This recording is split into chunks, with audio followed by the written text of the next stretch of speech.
పోలీసులకు మావోయిస్టులు షాక్ మీద షాక్ ఇస్తున్నట్టు తెలుస్తుంది.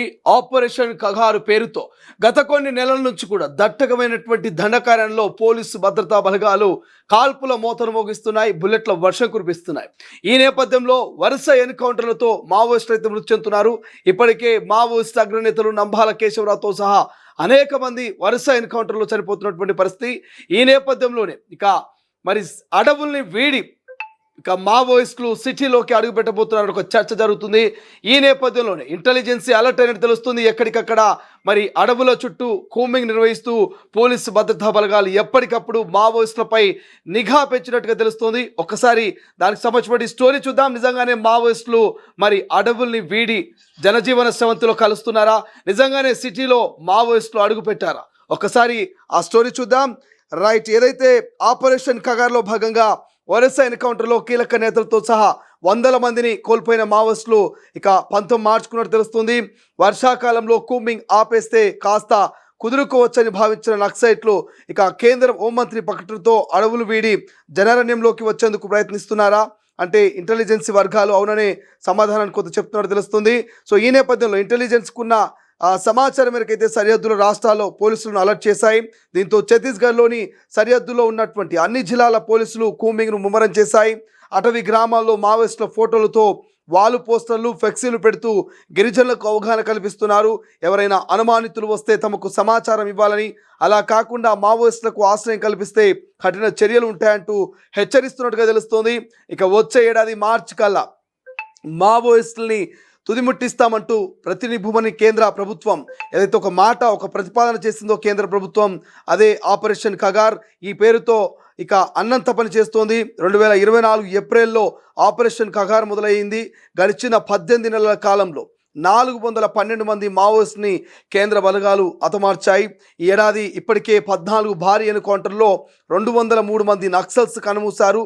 ఇక మావోయిస్టు పార్టీ కేంద్ర కమిటీ కార్యదర్శి నంబాల కేశవరావు అలియాస్ బస్వరాజ్తో పాటు కేంద్ర కమిటీ సభ్యులు సుధాకర్, జయరాజు, తెలంగాణ రాష్ట్ర కమిటీ సభ్యుడు ఆడెల అలియాస్ భాస్కర్, కేంద్ర కమిటీ సభ్యుడు ఏఓబి సెంట్రల్ ఎవరైతే ఏఓబి సెక్రటరీ ఘాజర్ల రవి కావచ్చు, ఇక ఈస్ట్ జోన్ కమిటీ సెక్రటరీ అరుణ వంటి కీలక నేతల్ని మావోయిస్టు పార్టీ కోల్పోయింది.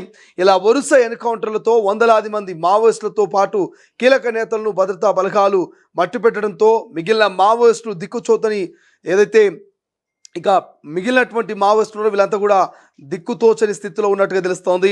ఆపరేషన్ కగార్తో చెల్లాచెదురైనటువంటి మావోయిస్టులు తెలంగాణలోకి ప్రవేశించి అవకాశం ఉందని ఇంటెలిజెన్స్ హెచ్చరికలతో భద్రాద్రి కొత్తగూడెం, ములుగు, భూపాలపల్లి జిల్లా పోలీసులు అప్రమత్తమైనట్టుగా తెలుస్తోంది. రాష్ట్ర సరిహద్దు వెంబడి గోదావరి, దాని ఉపనదులు పరివాహక ప్రాంతాల్లో ముమ్మర తనిఖీ నిర్వహిస్తున్నారు.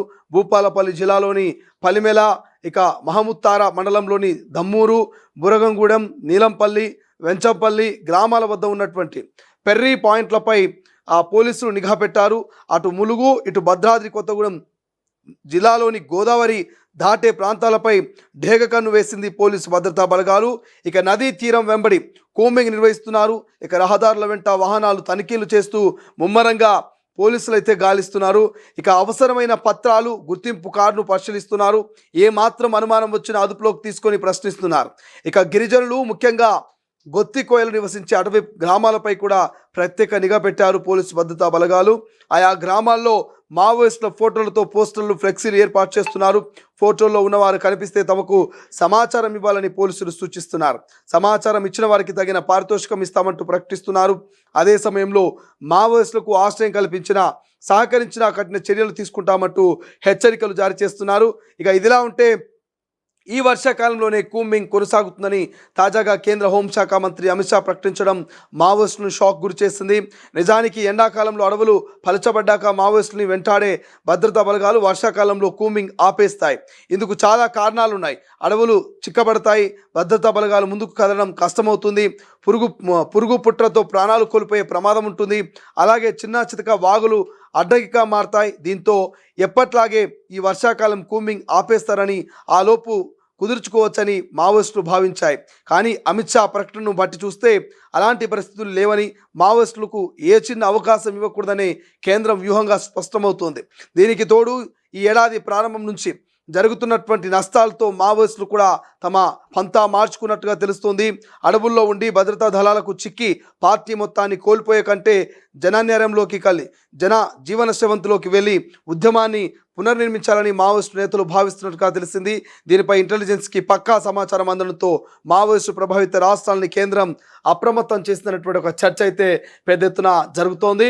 నిజంగానే మరి మావోయిస్టులు రూట్ మార్చారా, మరి రూట్ మార్చి అడవుల్ని వీడి జనజీవన స్రవంతిలో కలవబోతున్నారా, నిజంగా జనజీవన స్రవంతిలో కలిసి మరి వారి యొక్క సంఖ్యను పెంచుకొని మళ్ళీ అడవుల వైపు మావోయిస్టులు అడుగులు వేసే ఛాన్స్ ఉందా అనేటువంటి ఒక చర్చ, అనేకమైనటువంటి ప్రశ్నలు అయితే సామాన్య ప్రజల్లో నెలకొన్నటువంటి పరిస్థితి కనిపిస్తుంది.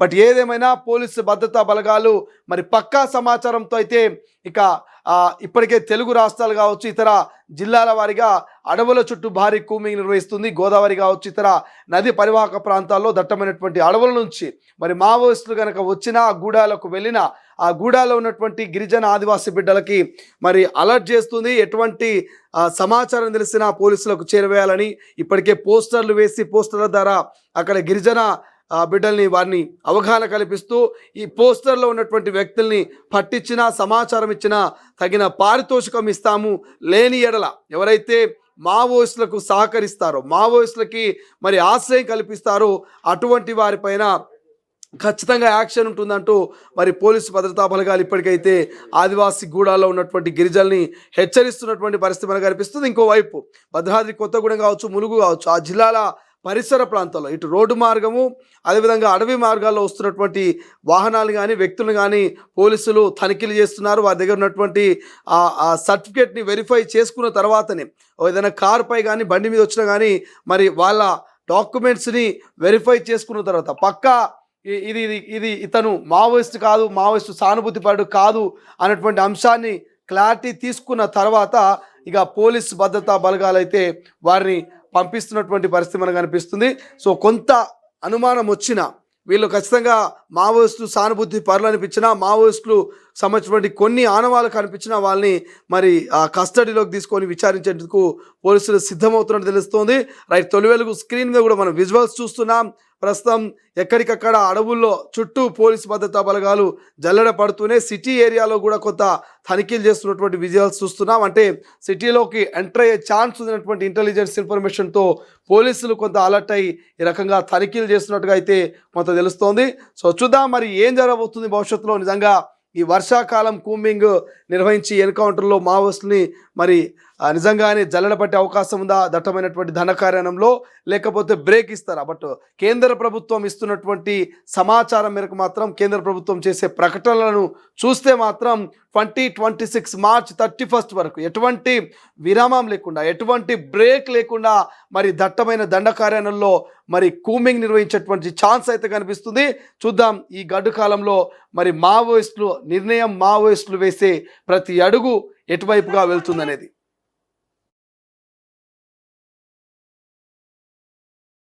ప్రపంచంలో ఏ మూల ఏ క్షణం ఏం జరుగుతుందో వేగంగా తెలుసుకోవడానికి తొలి వెలుగు వాట్సాప్ ఛానల్ని ఫాలో చేయండి.